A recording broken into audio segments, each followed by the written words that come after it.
नमस्ते सबैजनालाई। मेरो नाम चाहिँ सन्ध्या राई हो। यो चाहिँ मेरो धेरै पछाडि युट्युबमा धेरै पछि मैले अपलोड गर्नु आँटेको। थाहा छैन म यो भिडियो खिचिरहेको छु, तर I don't know if I am gonna upload it or not. I am not sure at the moment. दिमागमा यति धेरै कुराहरू खेल्छ कि के भनेर होइन, लास्टमा भन्ने बेलामा चाहिँ कताबाट सुरु गर्ने, छेउदेखि सुरु गर्ने कि पुच्छरदेखि सुरु गर्ने कि जस्तो हुने क्या। तर आज म चाहिँ यो धेरै पछिको सुरुवाती भिडियो भएकोले गर्दाखेरि होइन, युट्युबमा भिडियो हाल्ने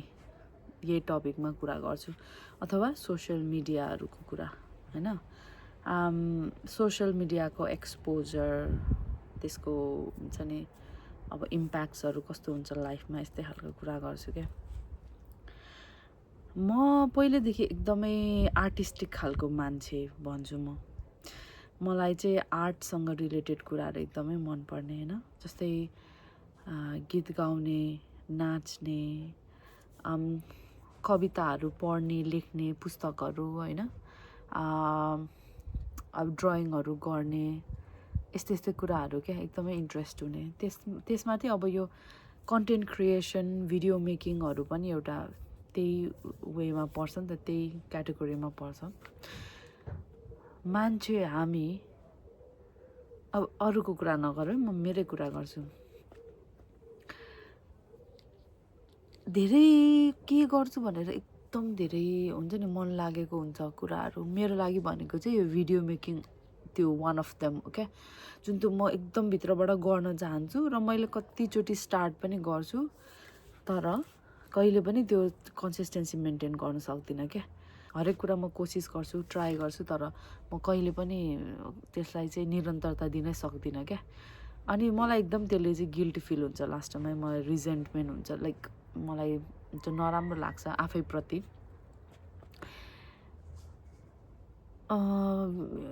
कुनै पनि सोसियल मिडियातिर केही कन्टेन्ट हाल्नु, भिडियो बनाउनु,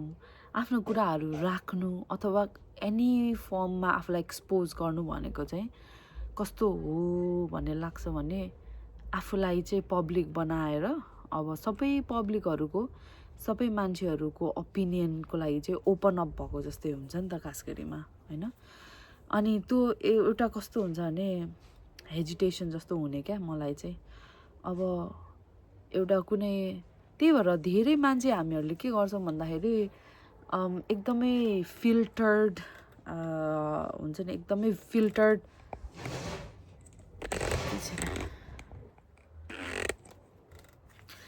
फिल्टर्ड भर्जन मात्रै राख्छौँ हाम्रो होइन। आफू मेकअप गरेर एकदमै ड्रेसअप गरेर चिटिक्क परेको फोटो, अनि क्युरेटेड गरेको लाइफस्टाइल देखाउने होइन, अनि एकदमै अब स्क्रिप्ट गरेको भिडियोजहरू देखाउने गरिन्छ नि त। त्यो भनेको चाहिँ कस्तो हुन्छ भने हामी वी फियर द जजमेन्ट के, अरूले हामीलाई केही जज गर्छ होइन, केही नराम्रो भनिदिन्छ कि भनेर चाहिँ हामीलाई त्यो भित्र मनमा इनेटली डर हुन्छ। त्यही भएर हामी आफ्नो बेस्ट मोमेन्ट्सहरू मात्रै देखाउन खोज्छौँ नि त बाहिर, त्यो हुन्छ। अनि तर मलाई चाहिँ त्यस्तो पनि हाल्छु, म पनि अपलोड गर्छु त्यस्तो खालको कुरा। म पनि अब कयौँ मान्छेहरूमध्ये एक हो, म पनि त्यस्तै हुन्छु। तर कहिलेकाहीँ मलाई चाहिँ हुन्छ नि यो कन्टेन्ट क्रिएसनको थ्रुबाट चाहिँ आफूलाई लागेको ट्रु हुन्छ नि कुराहरू भन्ने, अथवा ट्रु फिलिङ्सहरू भन्न मन लाग्ने, एउटा जेन्युन खालको सोचाइहरू चाहिँ राख्न मन लाग्ने, त्यस्तो मन लाग्छ क्या। तर म अहिलेसम्म मैले त्यस्तो खालको कन्टेन्ट बनाएकै छुइनँ, मैले त्यो गरेकै छुइनँ होइन। मैले यस्तो सोचेको कहिले आफू टिनेज हुँदादेखि होला होइन। It's been many years now that I been wanting to do this, however I am very hesitant भन्नुपर्छ। किनभने म पनि मलाई पनि त्यस्तै लाग्ने कि ओहो मान्छेले के भन्छ होला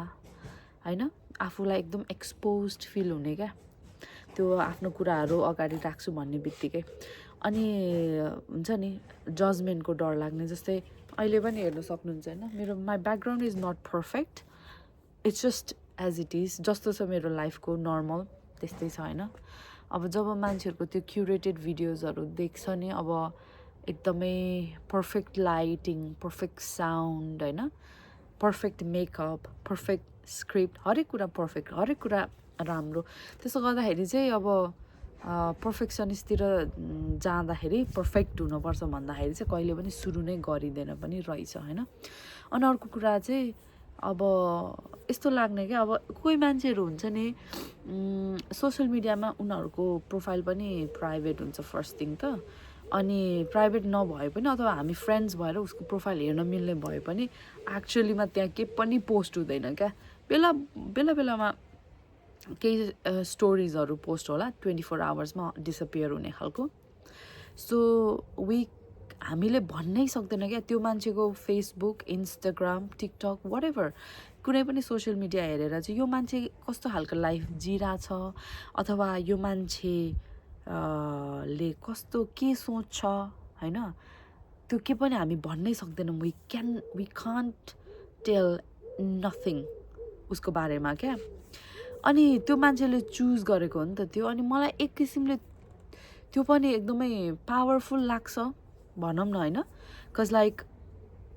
जो पाए त्यही आएर एक्सेस गर्नु सक्दैन नि त मेरो लाइफ मेरो प्राइभेट थिङ्स आर प्राइभेट होइन जो क्लोज इनफ हुन्छ जो मन मिल्ने मान्छे हुन्छ अथवा नजिकको मान्छे हुन्छ जो वर्थ एन्ड डिजर्भिङ हुन्छ ओन्ली उनीहरूलाई थाहा हुन्छ त्योभन्दा बाहेक जो पाए त्यही आएर त्यो प्रोफाइल चेक गरेर होइन ए यो त यस्तो रहेछ भनेर केही जज गर्न पाउँदैन त्यो पनि एकदमै पावरफुल कुरा हो जस्तो लाग्छ क्या तर फेरि म चाहिँ त्यो कुरालाई पोजिटिभली लिन्छु लिँदै पनि फेरि म चाहिँ अलिक त्यस्तो हुन सक्दिनँ मलाई चाहिँ एक्सप्रेस गर्नुपर्छ मलाई चाहिँ क्रिएट गर्नुपर्छ मलाई चाहिँ होइन भन्दैमा फेरि सो अफ गर्नु मन लाग्छ भनेको पनि होइन अलिअलि होला त्यो पनि तर त्यस्तो भनेको नि होइन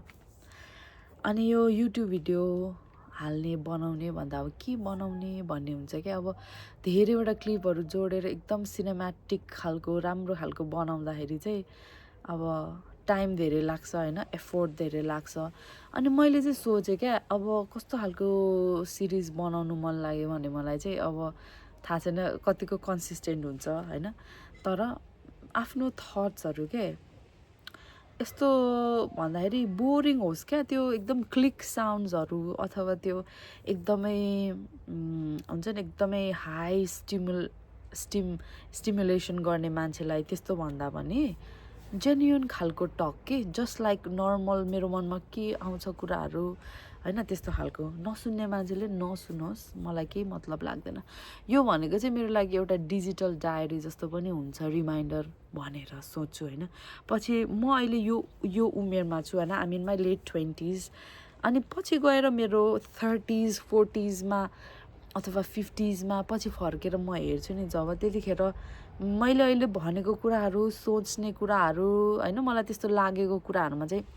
कति डिफ्रेन्स कति परिवर्तन आएको हुन्छ होला भनेर त्यो एउटा हुन्छ नि आफूलाई नै कम्पेरिजन गर्न पनि हुने त्यस्तो खालको होइन तर अनि मैले तर धेरै सोचेँ मलाई पनि अप्ठ्यारो लाग्ने के अब मैले यस्तो भन्दाखेरि मैले आफ्नो सबै कुराहरू विचारहरू अथवा मनमा लागेको होइन सोचहरू सबै मैले यसरी भने अनि अपलोड गरेँ भने म त ट्रान्सप्यारेन्ट जस्तो के हुन्छ नि अब सबै मान्छेले हेऱ्यो भने दे विल नो एक्ज्याक्टली म कस्तो खालको मान्छे हो भनेर होइन उनीहरूलाई त छर्लक्क थाहा हुन्छ तर जसले मलाई उनीहरूको बारेमा चाहिँ मलाई के पनि थाहा हुन्न तर मेरो बारेमा चाहिँ मेरो सोचाइ मेरो विचार मेरो भोकाइ मेरो एक्सपिरियन्स मेरो कुराहरू चाहिँ उनीहरूलाई सब थाहा हुन्छ भनेर त्यो अलिकति अनइजिनेस पनि फिल हुने क्या मलाई होइन तर फेरि त्यस्तो भनेर मलाई कति गर्नु मन लागेको कुरा चाहिँ मैले अरूले के भन्ला अरूले जज गर्ला भनेर फेरि धेरै वर्षदेखि पोस्टपोन गरेर बसेको अब चाहिँ हुँदैन भने जस्तो पनि लाग्यो नि यस्तोरी के कहिलेकाहीँ यस्तोरी सोच्न आउँछ के हुन्छ नि म मान्छेहरू धेरै सेल्फ सेन्टर्ड भइन्छ नि त अब युट्युबमा अब मैले मेरो त्यो सोचाइमा पनि एउटा फ्लस छ क्या मान्छेहरू यति धेरै मान्छेहरू छौँ होइन अरू मान्छेहरू they are not interested in me as much as I think they are हुन्छ नि उनीहरूलाई मतलब छैन क्या खासमा मेरो बारेमा होइन तर मलाई चाहिँ लाग्छ ओहो मेरो बारेमा मतलब गर्छ होला के भन्छ होला भनेर क्या अनि सोच्छु कहिलेकाहीँ लाइफ त कति छोटो छ नि त खास गरिमा होइन मैले यो भने पनि गरे पनि जे भने पनि आखिरमा त्यो लास्टमा केही मतलब हुँदैन क्या कसैले याद पनि गर्दैन क्या त्यही भएर त्यो ओहो अरूले के भन्ला भनेर त्यो कुरा नगर्नु एक्सपिरियन्स नगर्नु अथवा केही काम नगर्नु भन्दा बरु गर्दिने के मरेर जाने जिन्दगी हो आखिरमा है इमोर्टल भएर जुनी बाँचिराख्ने भए पनि सायद अब सोचिन्थ्यो होला कति कस्तो हुन्छ के इम्प्याक्ट पार्छ यो कुराले भनेर होइन सोच्ने हो भने त अब मरेर जाने जिन्दगी हो है 2 दिनको लास्टमा के मतलब 2 दिनको जिन्दगानी बाँच्नु छ होइन अनि त्यही मान्छेले के सोच्ला भन्दै के अरूको लागि बाँचे जस्तो आफ्नो लागि चाहिँ खोइ त बाँचेको आफूलाई गर्नु मन लागेको चिज खोइ त गरेको त्यस्तो लाग्छ क्या त्यही भएर म कोसिस गर्छु है अनि कति अप्ठ्यारो हुन्छ कति गाह्रो हुन्छ क्या यो नयाँ कुरा सुरु गर्नु पर्दा चाहिँ मनमा त्यो कुरा सोच्ने मनमा प्लान बनाउने एक्जिक्युसन भनेको कहिले पनि हुँदैन है त्यही भएर मैले कोसिस गर्छु भनेर यो प्र्याक्टिस भिडियो बनाएको है मैले थाहा छैन यो अहिलेसम्म म अपलोड गर्छु कि गर्दिनँ भनेर अनि यस्तै बोरिङ खालको गफ के हुन्छ नि कोही मान्छेसँग म बसेर कुरा गरेँ भने कस्तो खालको कुरा हुन्छ होला होइन भन्नाले मिल्ने साथीसँग बसेर कुरा गऱ्यो भने त्यस्तो खालको टाइपको भिडियो बनाउने के बोल्ने आफ्नो विचारहरू आफूले भोगेको सर्टेन टपिकमा कुरा गर्ने होइन त्यसरी के त्यो एकदमै पिक्चर पर्फेक्ट खालको भिडियो होइन कि जेन्युन खालको के अनि सायद त्यसमा पनि जसरी मैले भने नि आफ्नो सोसियल मिडिया प्राइभेट राखेर आफ्नो बारेमा कसैलाई केही थाहा नहुने गरी त्यस्तो गरेर प्राइभेसी मेन्टेन गर्नु पनि त्यो एउटा पावरफुल मुभ हो पावर हो भने आफ्नो कुराहरू जेन्युनली राख्न सक्नु र आफूलाई जेन्युनली प्रेजेन्ट गर्न सक्नु without fearing the judgement from the people त्यो पनि फेरि अर्को पावर हो जस्तो लाग्छ क्या ल आजको भिडियोमा चाहिँ यति नै त यो चाहिँ एउटा सानो इन्ट्रोडक्सन जस्तो थियो फेरि भेट भयो भने अर्को भिडियोमा होइन ओके देन सबैजनालाई बाई बाई